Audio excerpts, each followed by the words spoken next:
Welcome back to the SMT Media Network. In today's video, we discuss a topic that I think is highly controversial. And honestly, I'm not even very comfortable covering this on my channel because I firmly believe that, when you want to prove something really, really big, really substantial, you got to have really good evidence. And you got to be able to back it up, support it, and really be sure of what you got going on in these claims. So LeBron James in the news for alleged steroid use and abuse by a former NBA player.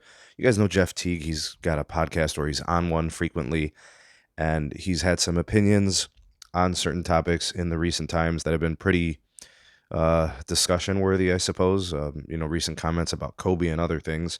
But he claims that during LeBron's time in Miami, he was using HGH, otherwise known as human growth hormone.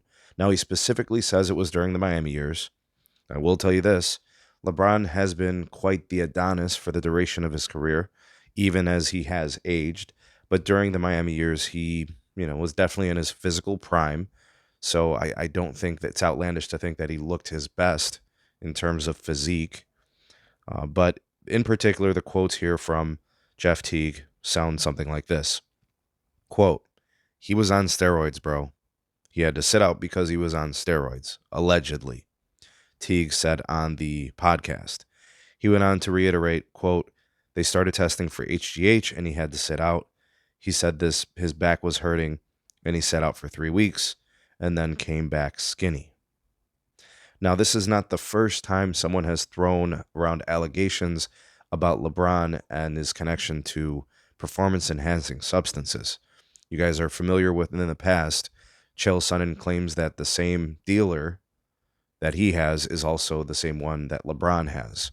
Went on to indicate things of like EPO and other performance enhancers.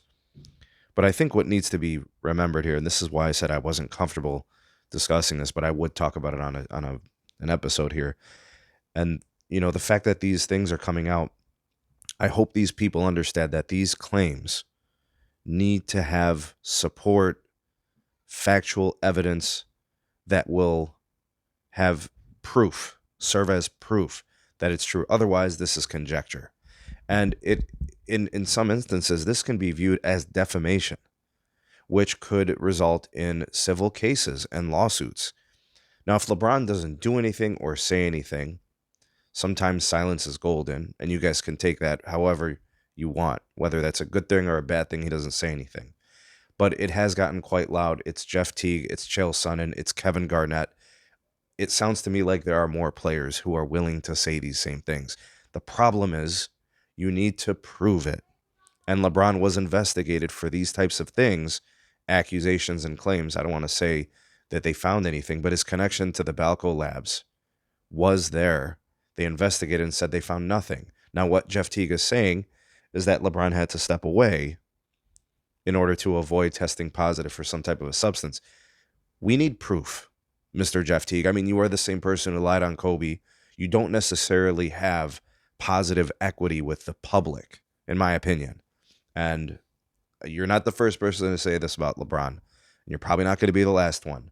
But until someone shows me irrefutable, undisputable evidence that LeBron has been doing these things, I can't move forward saying that LeBron has been abusing or cheating the system or cheating the game or taking any performance enhancing drugs. I can't do it.